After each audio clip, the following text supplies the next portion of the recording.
Yeah. Okay, so I think you might have gotten something. Did you get something in your screen saying you got it? Yeah. Yes. Okay, so go ahead and hit got it so that you know that we are recording this. And at this point, I want to introduce Jim McCormick.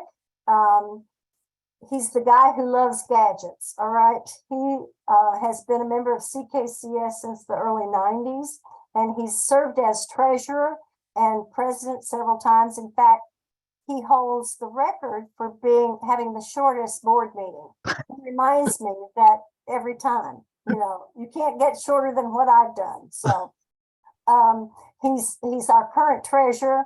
He's recently retired. When I say recently, fairly recently, I think, Jim, has it been? It was last year. Last year, yeah. And you're also very involved in the Aviation Museum, and he is the guy that we go to when we get stumped with technology. So I'm going to put you in good hands, and I'm going to turn it over to you, Jim. All right, and hopefully I'm about to share my screen, and you should all be seeing something there. Got it. All right, let's see here. So yes, my name is Jim McCormick, and I have been part of this group for a very long time, and I really do enjoy it. The whole notion of when Brookie said, "Hey, would you like to do this?" and she suggested the subject, I said, "Yeah, sure, I'm up for that." I've been involved with television since the late 80s in one way or another. So it's kind of an interesting subject to me regarding where we've been and where we're at now. In fact, that's what I want to kind of go through, which is how did we get into the mess we're in as far as the options we now have for television? So I'm going to kind of start from way back when, and hopefully, in fact, I'm pretty sure based on the faces I've seen, and I'm, by the way, the one that just says Kentucky Computer Society, Central Kentucky Computer Society. That's me. But I would say most of you have lived through all of this, which I'm about to show you. The before times, which is that times when we had antennas. You probably all remember those riding around, and everyone had an antenna on their roof. And you had at least 4 channels. I lived in the Northeast, and we had 3 independent channels. But when you talked about what are you going to watch on TV, you didn't say, are you watching something on NBC? For us, it was, you got to watch that thing on channel 4 or channel 2 or channel 7. NET was the last one on the list, which was channel 13. Well, that was okay because I lived in the New York area, and we got great signal. Initially, the signal came from the Empire State Building, then it moved to the World Trade Center, but we had no issue with television. But that wasn't always the case. Way back when, they realized that television signals would not go as far as you'd think. And so the idea of a central antenna that would then be shared, the signal would be shared with the folks in the town or in the area, first came around in the 40s. The first real cable system was actually in 1948. And when they say cable, the ones that actually used coaxial cable happened in Astoria, Oregon in 1948. A guy who had put a antenna on top of a 8-story hotel and was able to pick up the TV signal from the next town over, shared that with the local residents for $3 a month. Things have changed a lot since then. Fast forward to 1972, and the idea of getting more than what was just available on ABC, NBC, CBS, the idea of having other programming that could be shared across all of the systems came around, and a gentleman thought, I have this idea. In 1972, he called it home box office. It was a different name just before that, but the first shared broadcast from New York was sent into Wilkes-Barre, Pennsylvania, to 368 homes. 3 years later, they had 165,000 people because they started to have some really good programs. I'm going to guess everyone here remembers the HBO coming around, and if you were going to do something, you were going to watch HBO because that was where you were going to watch a movie, special programming, boxing matches, things like that. The September 1975 introduction of HBO was the first time they used a satellite to feed a number of different cable systems, CATV systems, with a common signal, so they could share it, and then they could add to their subscriber cost the cost of the HBO, which just about, an amazing number went forward with that. In looking at the history of the cable providers in Lexington, I went back in my bills, and we were here we started in the 1990s. I first started paying Insight, then we went to Time Warner, and then finally Spectrum.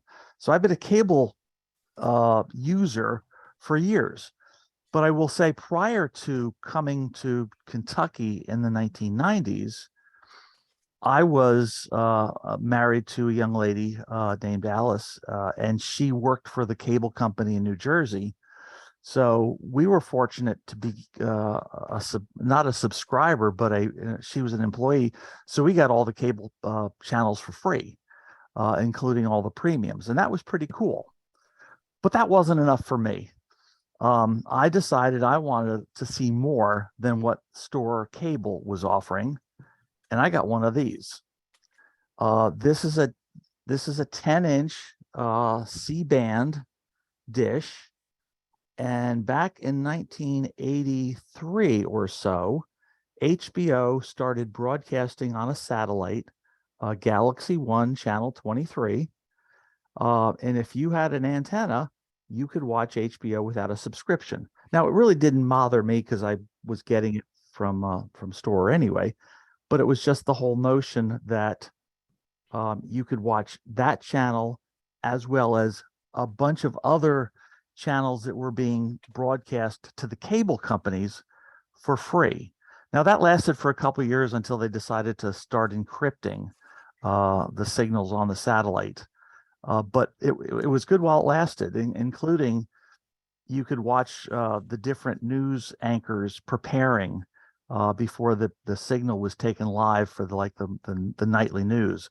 You'd be seeing them in their studios just waiting for the cue to go on because it was all being broadcast via satellite. The fun thing about Galaxy 1 and the satellites of that day, imagine the power of a light bulb in your refrigerator. The satellite output was 8.9 watts, which is not a lot. The satellite was 23,000 miles away. You can imagine the signal level, and for the engineers in the crowd, you can appreciate the amount of gain that required. But it was an amazing technology way back when. Now, as we talk about alternatives to cable TV, you have to talk about other ways of watching TV. And although cable TV is one way of getting a program into your house, in all honesty, there are other satellite-based versions that are out there that are alive and well. I was also a subscriber to DirecTV. I have friends that worked with Dish. Essentially, what made it unique was the little, essentially 30-inch dish that could be put on the side of the house, and just aimed at the one satellite. Well, in this case, the dish on top that you see there has got these three little. Let's see if I can turn this on.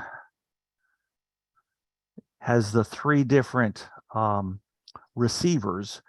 And it being offset, this particular dish is aiming at 3 different satellites that have all the programming that DirecTV has.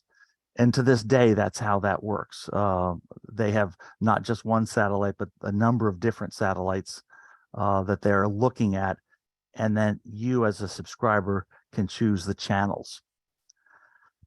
Whether it's cable TV or dish or direct, the thing that made this type of TV watching good was the fact that you had one box, you had different channels. If you wanted to watch HBO, you knew it was channel 105. If you wanted to watch CBS, you knew it was channel 18 or whatever the equivalent was for your particular provider. That is the thing that we're going to lose as we move into streaming. I like to think about it because by the time we're done here, the biggest problem we have with streaming is finding the stuff we want to watch.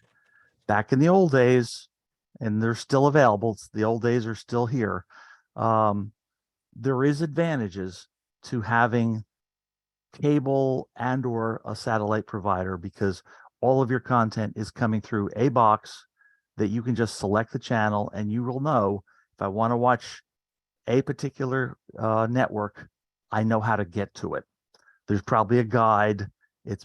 I can find things very easily. Well, as we moved forward, if you remembered back about 13, 14 years ago, television changed dramatically in that we went digital. Now, what that meant was before 2009, the broadcasters, the way they sent their signal to your house was different than it was after 2009. It was a different format. It took up a lot less room in the frequency spectrum. And all of a sudden, the broadcasters now had additional channels that they could add on to their main channel. Right now, in Lexington, if you do a lookup of the Lexington channels, there are 56 different channels in Lexington or available to Lexington, depending upon where you live and depending upon what kind of antenna you have, you can pick up most of these channels. The ones that you see in red are the ones that I can see from my home we're in the south side of Lexington. The other channels are there. It's just that I don't see them. Occasionally I see channel 67 pop up when I scan for new channels, but most of the time I don't. These are the ones I can successfully see all the time. But if you live closer to Richmond, you'll get channel 9, which I didn't even know we had until I looked it up today. So this, again, when you start thinking about getting rid of cable, there are channels out there that you could watch without having to pay for something. These are all free channels. It's just a matter of what it is you have to do to be able to see them. The antennas have changed. They have gone from those big wiry looking things to these flat devices, and that's all that's needed. Essentially, the signal is now a digital signal versus what was called an analog signal. So as long as your TV can pick something up, you're going to see that channel. So that's fairly easy to see that it's either going to work or not work for you. You're either going to see the particular channel on your TV or you're not. One of the things that we lost when made the transition from analog to digital was the ability to plug in a VCR, and essentially the antenna would plug into the VCR. You'd set the channel on the VCR to record, and you'd watch whatever you wanted to watch of the local channels. Well, that went away when we went to digital, but there are now newer mechanisms to allow you to record local channels and one of them is this device. I have something like this, so I can pick up the local channels. It's this box, and there are other ones. There are other manufacturers like this. I just happen to be familiar with this one. This one can pick up. I can record 4 different channels at the same time. So one of the things I like to do is record all of the 6:30 newscasts and all the 11 o'clock newscasts. I only watch one of them, but if something has happened in Lexington that I need to be aware of or see what's going on, I can just jump over to my to this device, and I can watch either the ABC, CBS, or NBC news of that evening to see how that got covered. In particular, I like to see if there's anything that's been mentioned about the Aviation Museum, so we can keep that for posterity. So I have this device. So this has come through as a result of this new technology. Now, there is a little notice here that says ASTC3. Well, in 2009, we went from analog to digital. We are now on the cusp of another technology change in television, the television broadcast technology. And that is something called ATSC, or next gen. This is coming. It's not in Lexington yet. I'll show you a screen of where it can be found. But this is going to be the next version of over-the-air broadcasts.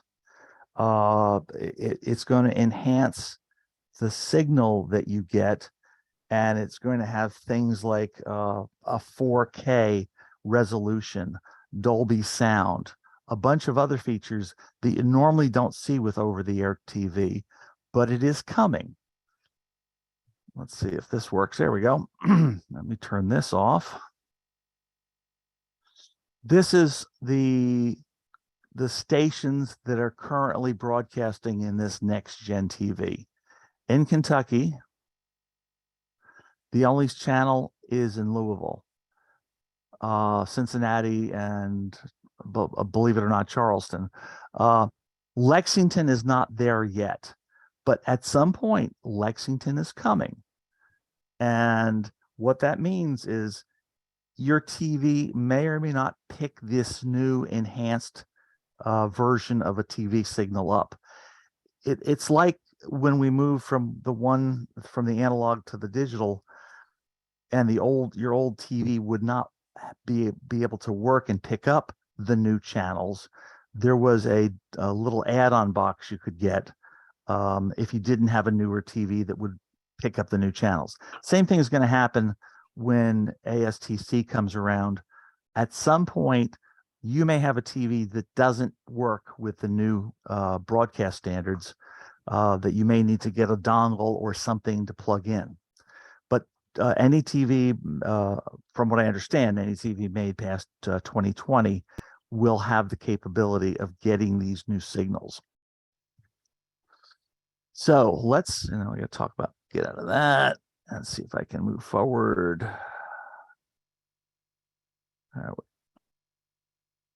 Okay, so let's talk about streaming, because up till now, anything that you were watching on television was coming through a reasonable method. It was either your TV connected to a cable box, or a DirecTV box, or just over the air. Those were the options for how you selected your channels.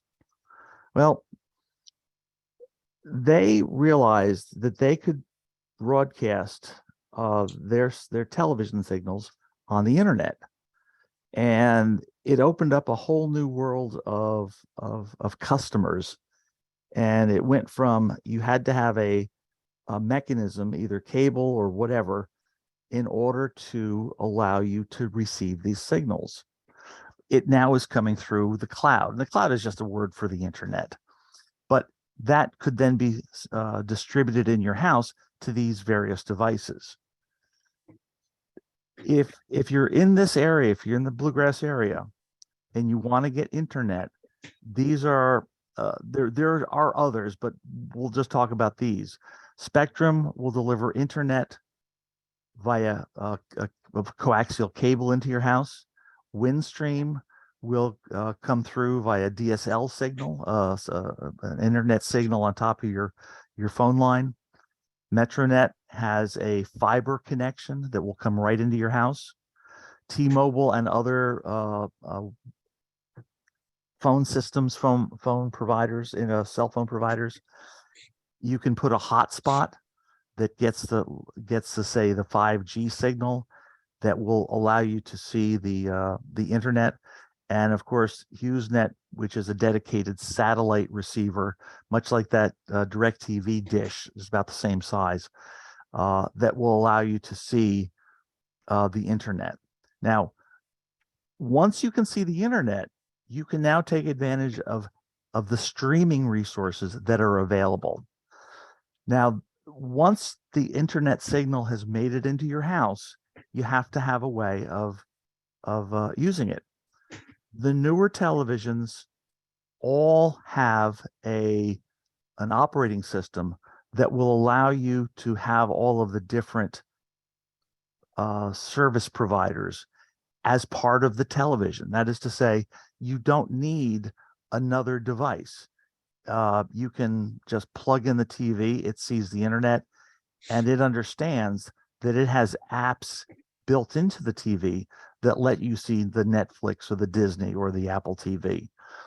But sometimes those are not as robust as you want, and you do have to get an external device that plugs in. Or if you have an older television that is not up to snuff as far as having the capacity to have these apps built in. And these are some of the devices that you could have. These are all just add-on devices that essentially plug into your HDMI port on your television. So when you're watching television, and let's say that you still are connected to you're watching local TV through your antenna, you just change your input to HDMI, and now you can see the Chromecast, the Fire TV, the Apple TV, or the Roku. These are all devices that are little small computers that will see the signals and allow you to now subscribe to these other services. You're going to notice that all of the screens, this is not a great, it's kind of blurry, but this is what the Chromecast screen looks like. You will notice that they all do about the same thing. They all have buttons that let you choose which of the streaming providers that you would like to be part of or watch. This is Chromecast. This is what Fire TV looks like.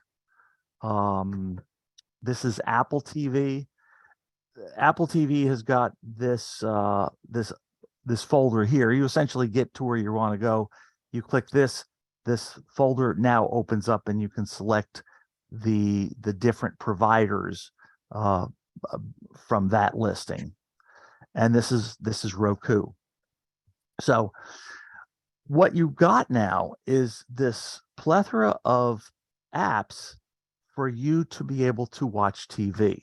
So the question is, what do you want to watch?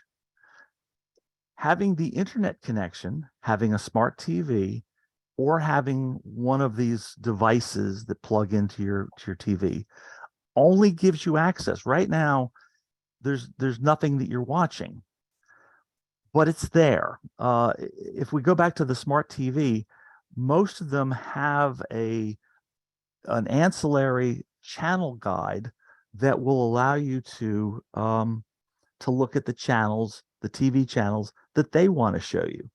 I have a Samsung television in my living room, and I can watch Baywatch 24 hours a day if I wanted to. I can watch a number of channels or programs that are specific to what Samsung is providing. I have a different TV in my kitchen, and it's an LG television. It too has its own set of channels that are available completely free. I just need to have an internet connection. I think there's probably about 150 channels, either on the Samsung or the LG, that let me watch whatever I want. Let's take it back. What they're providing. There may be some things that you want that they're not providing. And that is when now you have to start selecting a provider for you to figure out, I want to watch something. Where is it? These are free channels or free services. In some cases, they also have a paid version, but we'll call it free for now. But the one over here called Freevee used to be something called IMDb television, and it just has, say, 200 different channels. Not all TV is created equally. Some of the stuff that you watch is not so great, but it's out there. If you have a particular interest, you probably can find what you're looking for. The problem is, in some cases, what you're looking for is going to have a cost. In other cases, it's not. These are free versions of locations where you can go, and instead of just a channel, you're now looking at perhaps 50 or 100 or more than that channels that are coming through this particular app. I'm going to go back a little bit, and let's say that you wanted to watch, well, these are all paid versions, but let's say you wanted to watch something on Netflix. You have to click on Netflix. You have to have an account with Netflix. And even though some of these are free, they may require that you have an account with them so they can keep track of the kinds of things you're up to, like what you're watching. Ultimately, they want to send you ads that they think are relevant based on your television viewing. So there's that. But they're all apps that are running that you log into, and you can start watching the different shows. If you have the budget, there are absolutely positively free versions. I'm sorry, paid versions of programming. HBO has become HBO Max, and I suspect it's going to change to something in the near future. All of these that are listed here are, in fact, have a paid version, and in some cases, they have different levels of paid version. Such as I know that Peacock, I believe, has a $5 version that has ads, and I think it has a $10 version that is ad free. I was watching something with my wife the other day, and it was on Peacock, and we were binge watching because it was up to the 6th episode, and we were watching 4 of them that day. Every hour of television allows about 44 minutes, something like that. About 16 minutes of ads. To me, that $5 a month was worth it to not watch those 16 minutes of ads over that the binge watching of the 4 episodes. So I decided I was going to pay the extra $5 a month. But that's the kind of decision you make when you're watching any of these channels. They're all something that you either have the appetite for ads or you don't. In some cases, the only thing you have is the ad-free, the premium version, such as the HBO Max or the Netflix. That's all you can get is the premium, and they may cost $12 or $15 or more. It's a decision you have to make, because if your thinking was, I want to get out of paying as much as I'm paying for cable TV, you have to decide, what am I really watching? Once you figure that out and you find the resource that program is on, then you have to know how to subscribe to it and where to go to get it. My wife is a big fan of Hallmark channels. So when we got rid of all of the cable and the DirecTV things, my first thought was, okay, how do I find the different versions of Hallmark because she loves Christmas music, Christmas movies. Well, the LG television we have in the kitchen it went away, and it was probably just there for Christmas, but it had a Hallmark channel. I didn't know that. We in turn decided that we were just going to subscribe to a resource, a provider called Philo, for $25 a month, and it was I think we get about 100 different channels, and it had all three different Hallmark channels. So that answered that question. It had other channels as well. I'm not as much of a viewer of those, but that's the kind of thing where you have to say, if I'm looking for something, where is it? So back in the good old days, if I wanted to watch the Hallmark channel, I would know, well, that's channel 72 on my cable box. I have to remember now that in order to watch the Hallmark, I have to open up my TV, in which case I have a Fire TV on my on some of my TVs. I open up that. I then open up the Philo app. I then find the Hallmark channel in the Philo app. Now, that's just one channel. Here are some of the things that we on a regular basis are watching.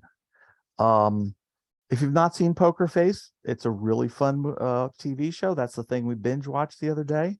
It's on Peacock. It's basically a modern version of a detective story. I can't think of the name of the program. It was Peter Falk that was a detective, kind of a wandering around. You never figured out why he was able to figure out the crime, but he did. You mean Columbo? Columbo. Poker Face is a modern version of Columbo. It's funny, it's interesting, and it's on Peacock. Well, you have to remember that. You're going to watch Ted Lasso, you have to go to Apple TV. Colbert is on Paramount. Ghosts is on Paramount. Hallmark Channel for us is on Philo. NCIS is on Paramount. The Boys is on Prime. These are the kinds of issues that you now have if you're watching television. I believe that there are some apps that you can get that will consolidate this information for you. I've looked at one. It really didn't do the trick for me, but it kept track of, here are the different providers that you are working with, that you subscribe to. And if you're looking for a program, it'll say, okay, it's at this channel. Especially when the ones that are, they're once a week, where is it and what time does it come on? Can be a problem because of the variations of where things are being kept nowadays. That is the end of my formal presentation, but I'm ready to answer any questions you may have as well as I can. And Joe, if you can keep track of who may have questions. Okay, I'll try. Let's see. Okay, so Ben Rice has said, this is under chat, and I can see the questions on chat. He was saying telecable was before Insight. So yeah, that was before my time.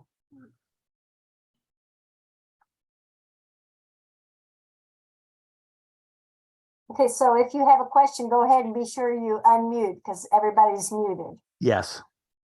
Well, I want to share. I'm Donna from Washington State. Hi, Donna. I can't stand the commercials on TV. It's just such a waste of time. If you watch the Super Bowl, how many commercials did you see? Anyway, my solution is I get DVDs from the library. I can put them on hold for the brand new ones coming out, the releases, and I can put a DVD on at home and watch it with no commercials. Wonderful. I love it. I mean, that's just my solution to all of this. And then I don't know, I just can't stand that 16 minutes of commercial, nor do I want to pay for everything. I mean, you Yes. just want to pay piecemeal like you pick things you want to see. The other one is Amazon Prime. I can get like what is it? Something was just coming up. Anyway, a lot of those are without commercials as well, if you have Prime. Mhm. And they just picked up Masterpiece. So I used to be paying PBS. It was the only one I paid for, $5 a month. And all I liked of it was Masterpiece. So I let that go. Yes. Anyway, there are ways you can go without commercials. Try your library. Excellent idea. I also meant to add that your cell phone carrier may also offer discounts or free versions of some of the streaming services. I think T-Mobile offers Netflix, or one of them. I'm not sure about the others because I have T-Mobile, but that is another opportunity for you to get a free subscription that's part of your cable bill. If you buy an Apple product, they typically are giving you some period of times free subscription to Apple TV. So there's low cost or no cost options for you. Now in the chat, someone put up a note that indicated, let's see, you can't see that. Put up a note that said there's Cord Cutter News and the Streamable. Both of those are very good resources in doing preparation for this. I saw both of those. This is just such a wide open area for information. You really have to go out there. It's also kind of a wondrous time for television programs. If you wanted to watch all 8 seasons of I Love Lucy, it's available. Don't know why you want to do that necessarily, but you can. That's one of the fun things about the streaming services, where they have opened up libraries of shows that have long since gone off the air that you may remember fondly, that are available to you. Let's see if I can open this up. I'm doing something on my machine here. The other thing is, when we talk about the differences in getting it from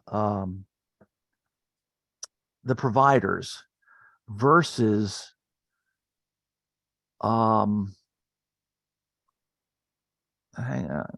versus the local TVs, there are a number of things that you can get to or watch as a result of what's available in the local TV. All right, I had a question about I cannot pick up PBS on my antenna. I have difficulty. I can pick up PBS on my second floor, but I can't pick up PBS on my first floor. I think the antennas are down by the river at 75. So you'd have to see. You'd have to find. If you go to the KET channels, I think they will show what providers carry their things. Any one of YouTube or DirecTV, you can even get although you don't necessarily subscribe to some of them, you can get the apps from the cable providers, so you can pick up the local channels, because that's important. But getting back to the local channels, and hopefully we'll be able to move this over. And do you see a bunch of movie screens? Okay, so this is off of my Tableau device. This is upcoming movies that are on the local channels in Lexington. There are a lot of Westerns that come on in the city of Lexington on a given day. There's over, and this is upcoming in the next week or so.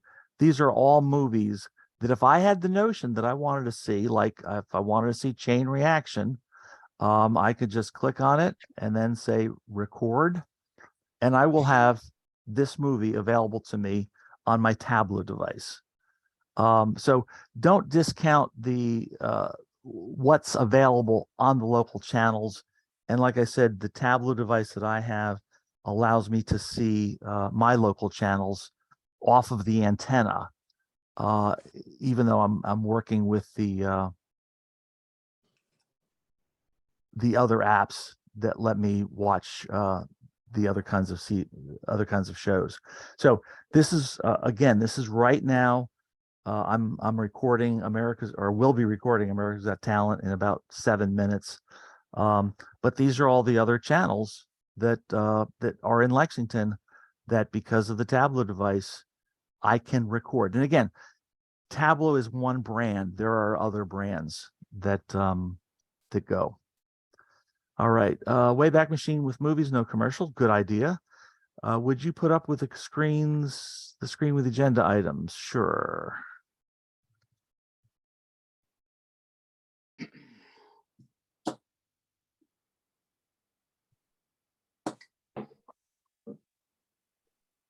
So, any other questions?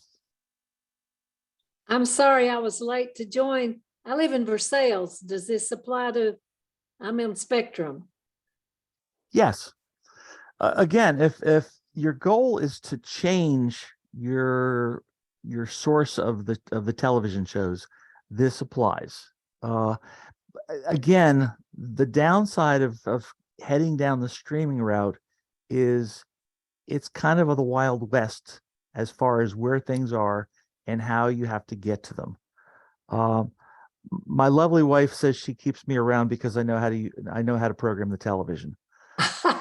So there's a lot to be said for knowing where to find the information you want, the shows that you want, when you want them. Let's see here. I have another thing in the comments. There's a way to control the ordering on my list order. I'm not familiar enough with Netflix to say that on subscription service AG Netflix, is there a way to control the ordering numerical list contents of my list folder?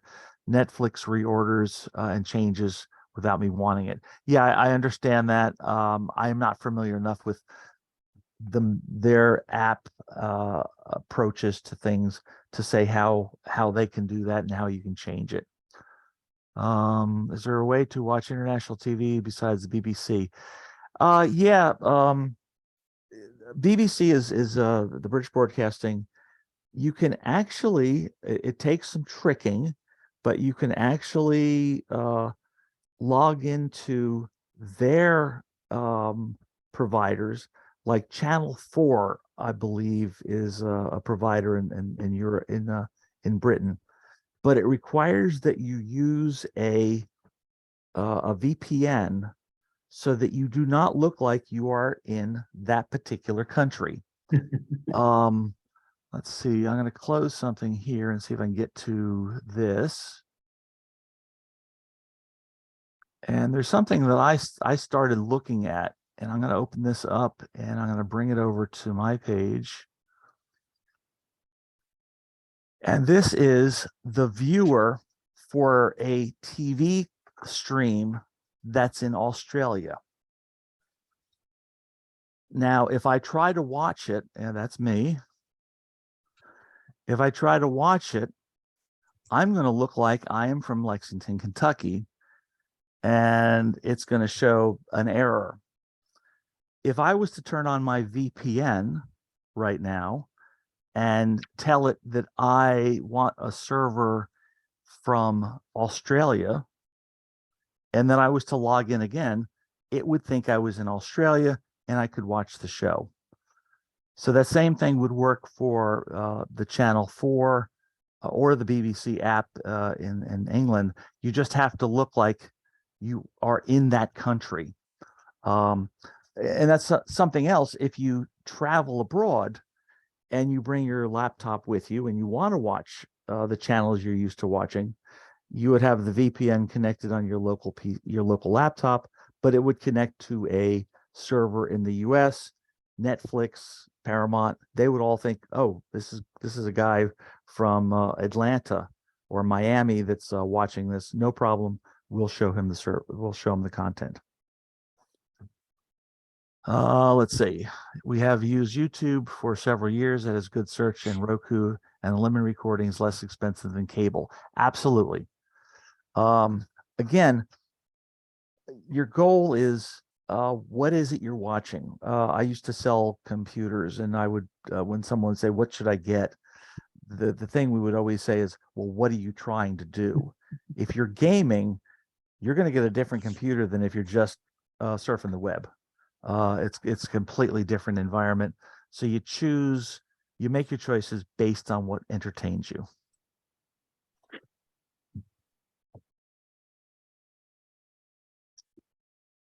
All right. Anything else? I Is would, your I would I got like, one more quick question. Is your tablet device on the same DVR? My DVR kind of looks like that. It is the tablet is my DVR. It essentially looks like a set-top box with a disc connected to it. It connects to the antenna, and then I use an app either on my computer or on my smart TV to connect to it to watch the contents. I heard a question come up.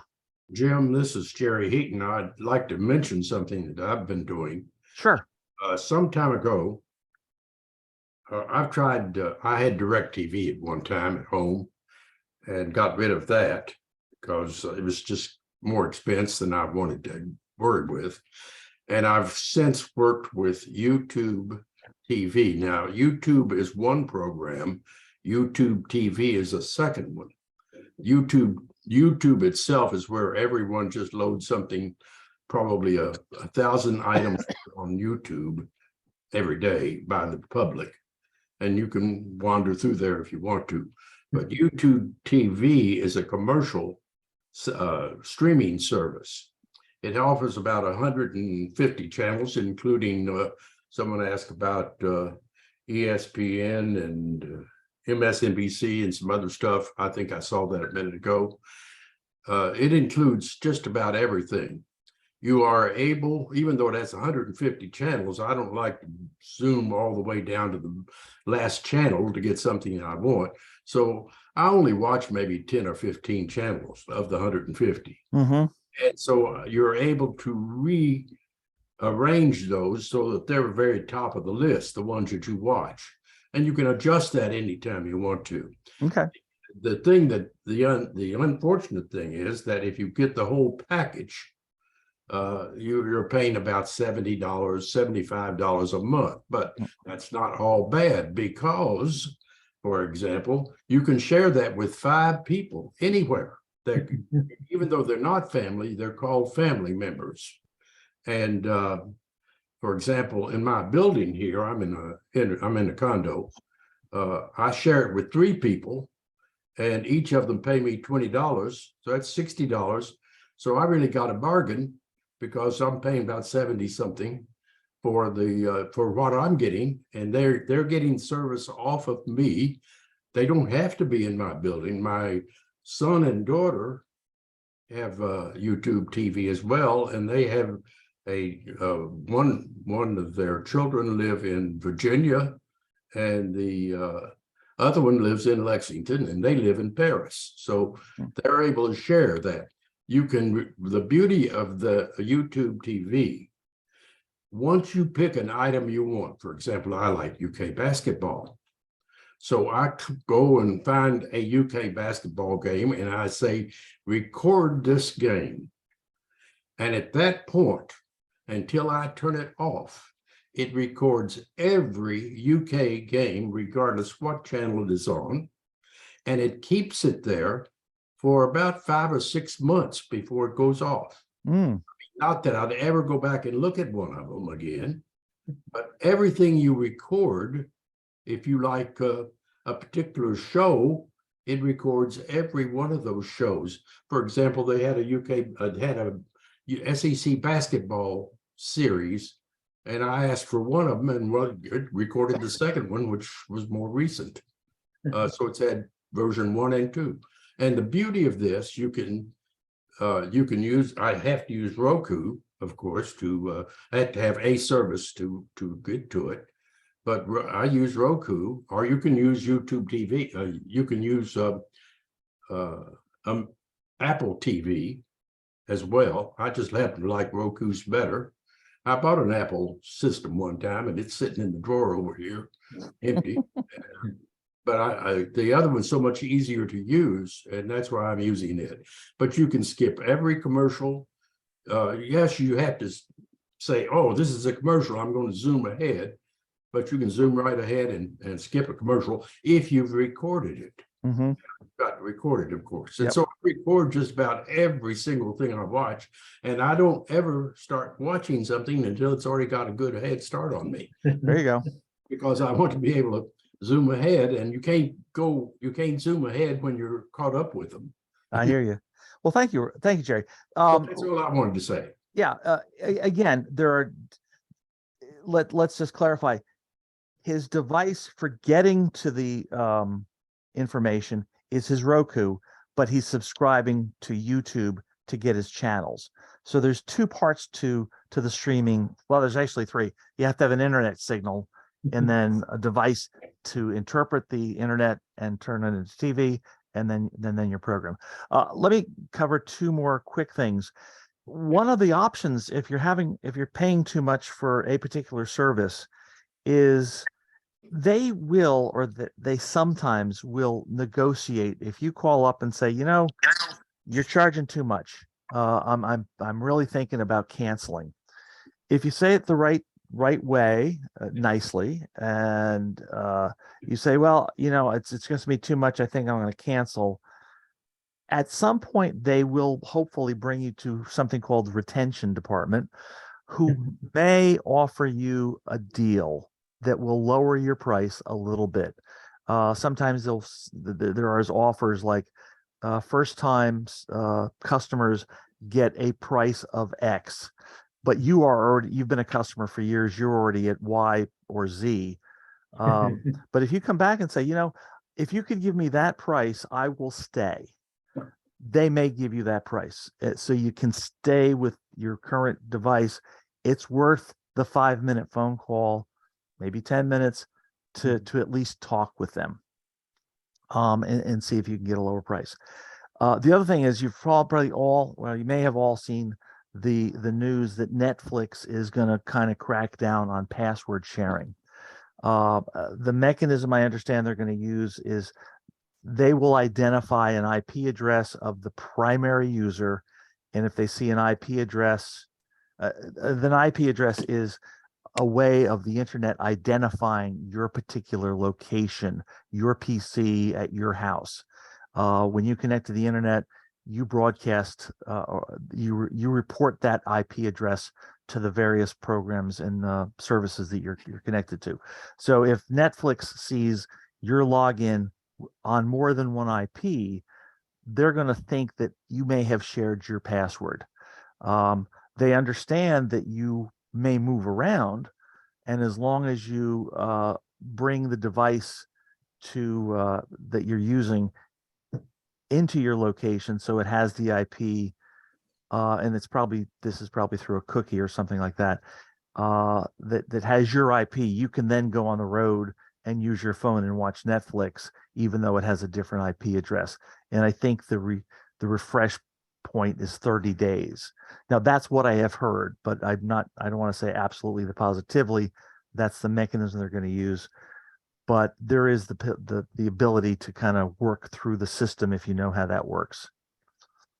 Jim, the program Pandora music channel does that right now. I watch it on my computer, or listen to it on my computer a lot, and usually forget to turn it off. And I go outside and get it on my iPhone. I'll have a screen pop up that, do you want to listen to this, or let the other person listen to it? Yeah. I know that I subscribe to Sirius XM, and I can listen to my Alexa device. And if I try to use my PC and listen, it says, well, you're already listening. Do you want to change? So it's the same kind of thing. Yeah.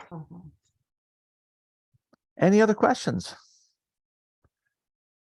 Is there a way I can catch up and watch what I missed? Yes. Let's talk about the YouTube channel. Hey, Jerry, I'm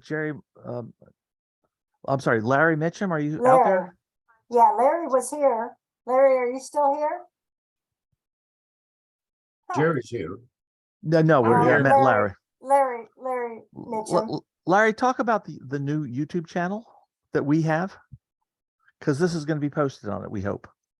Our new YouTube channel, we just put up a couple of videos up there just for testing purposes, and we hope to put up most of the CKCS Tech Night meetings and some of the SIG Night meetings, so that if you happen to be out of town or you're down on the lake and you can't get back in time to see, get back for your SIG or Tech Night, and you want to review what has been said, you'll be able to look back on that. How do I get to that? Just- We're going to publish that information in the March issue of the newsletter. Is And- this, I got the information through Ollie. Will that come through Ollie? Donovan Scholars Ollie? Yes, we'll subscribe to our make newsletter? sure that, we'll make sure that you get that information, Barbara. Yeah. Okay. So, in fact, we are recording this Tech Night right now, so it will be one of the first new ones that we put on that channel. So Larry, can they just not go to YouTube and put in Central Kentucky Computer Society and find it? Look up CKCS video with a capital V. That's the channel. That's the That's channel the name. channel. And it's a YouTube channel. Okay. It'll be on there soon, or did you say March? Hopefully it will be on, tonight's will be on there soon. Okay. YouTube, I'm sorry, Zoom takes a little bit of time for it to record, and then Larry will download it to his PC and then upload it to YouTube. Now, if you go to that channel, you can subscribe to it, and then once things are posted to that channel, you can get a notification if you say subscribe and then enable notifications. Once we do start posting information and guides to it, you'll be able to get a notification that says the Tech Night meeting was just posted if you want to look at it. Plus, it will have all of the videos that we are going to start recording and posting up there for you to look at your leisure. That's wonderful. Yes, It's Larry's idea. It is wonderful. it's a great idea, Larry. So we'll be Oh, thank doing you. that. The next Tech Night, excuse me, the next Tech Night will be in person. So that will be at CKCS, and we'll be talking about Android phones at that Tech Night. When Jim will that McCormick, be? Yes, sir. would you call me after the meeting? Yes, sir. Thank you. Okay, so Barbara's question was, When will about- that, yeah, Tech Night is always the second Monday of the month, so it will be March 13th 7 o'clock. at 7 o'clock. Yes, thank you. So, well, Jim, thank you so much. That You're was welcome. very informative. That was very comprehensive. And I know that we all have been through that whole process, but it kind of happened without us really understanding how we went from, antenna broadcast to what we now have is all the streaming. The So, mess that we have, yes. the mess that we have, right, very, very hard. So, all right, well, thank you all for attending. We're going to go ahead and stop recording at this point.